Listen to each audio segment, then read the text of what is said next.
Kemi Badenoch is the new Conservative leader, and for many voters she will be something of an unknown quantity, despite having been an MP for several years and a former cabinet minister. Here are 5 things you might not yet know about her. 1. She's an engineer, but not the kind that builds bridges. During the campaign, Badenoch made much of her engineering background, arguing that it allowed her to view problems in an analytical way, unburdened by ideology. She is not wrong to call herself an engineer, but her undergraduate degree and master's from the University of Sussex were in computer systems engineering. She went on to work as a software engineer before branching out into consultancy and financial services. Badenoch could also call herself a lawyer, having also completed a Bachelor of Law degree part-time at Birkbeck, University of London, but tends to be quieter about this. She's a fan of Ron DeSantis,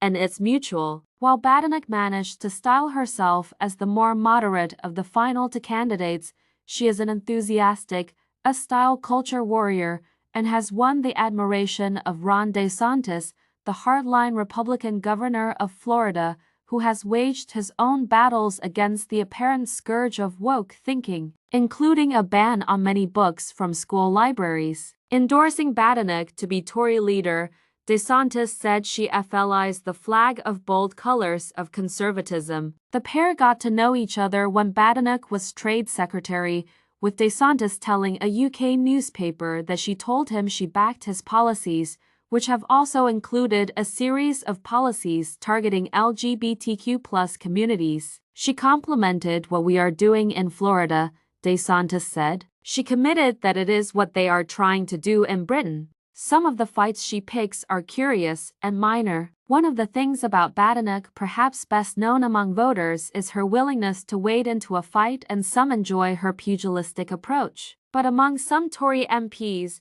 there is a worry that she can be too haphazard over this. Perhaps the most striking example came in 2021 when the then relatively little-known Equalities Minister took to Twitter to lambast a journalist for being creepy and bizarre by asking what seemed to be some fairly routine questions. Boris Johnson's No 10 defended Badenoch, but in private, a number of officials and MPs were baffled. Sometimes she can also take on the Tory right, while Badenoch is, by most definitions, from the populist-leaning side of her party and always supported leaving the EU. Unlike Robert Jenrick, she is not universally popular with the Brexiter right wing of the Conservatives. Some of this dates back to 2023 when, as business secretary, Badenoch pushed through a U-turn over a promise to ditch thousands of EU laws retained on the UK statute books by the end of the year. Badenoch presented this as pragmatism, but was faced by open fury from Tory Brexiters such as Mark Francois. Some of the anger was simply a result of the decision,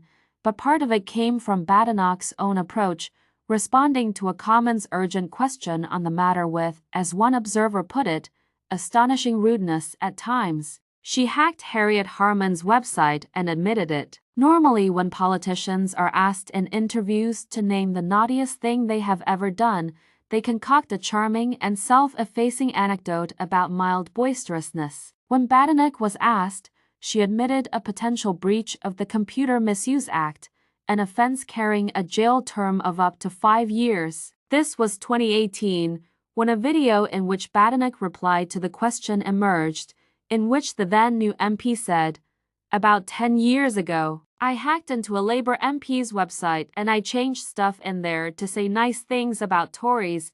It turned out that she had put up a fake post on Harriet Harman's website in 2008, saying Harman backed Boris Johnson in the London mayoral elections, having guessed the website password. Luckily, Harman accepted her apology.